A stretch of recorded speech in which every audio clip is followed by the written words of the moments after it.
Hello, welcome to another recording. This one is about the problem of nomenclature that seems to exist in the Tasmanian political parlance with regard to the lack of a term for our current government. Apparently, we can't use the term coalition. This is the view of our resident psephologist, Dr. Kevin Bonham, over on X. And he's put it that because the agreement or the arrangement that we have between the Liberals and JLN doesn't have the JLN with executive power, I think he means ministerial positions by that, then it's not a real coalition. I hope I'm not mischaracterizing his view.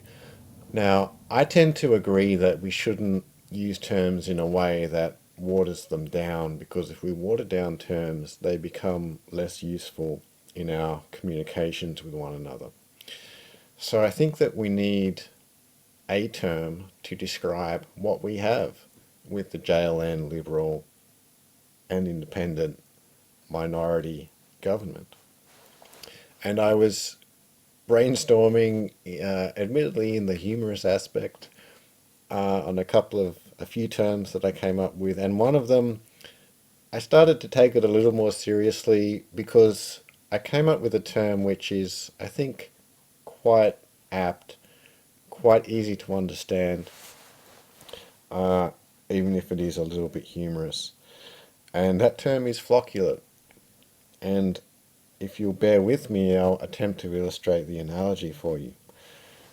If you take a reaction vessel, like a bottle, and you throw in a bunch of chemicals and you shake it up so that the unique chemicals are candidates, and you shake it up, that's the election campaign, and then the results come in on during the vote count, and you start to get candidates elected. Now in the analogy, that's precipitants, so chemicals start to precipitate out as solid particles. And some of those particles stick to one another, and they form a greater mass, and that mass can even float to the top. And that solid mass is called the flocculate. The term quite accurately describes what happens in the formation of the kind of government we have now in Tasmania, because it all comes together after the election, not before the election. And the term flocculate is just a little bit insulting because it's kind of another word for scum. And I think, people in the commentariat do like to insult politicians a little bit. So hopefully this term would allow the people who use it to experience some pleasure. So that's the term, the hare-clark flocculate. I think there's a shampoo for that condition, by the way. Now, if we really want to get pedantic and stretch the analogy to somehow represent the fact that the JLN doesn't have ministerial positions, you can stop watching here, by the way. This is just for the nerds, science or political. You could call it a biphasic flocculate, so it has two parts that aren't quite equal to each other. To translate that to political language, you could call it a bipartisan flocculate or a tripartisan flocculate if there are three parts, which there kind of are in the Tasmanian minority government that we have today. But at the same time, do we really want to have a term that's got too many words in it?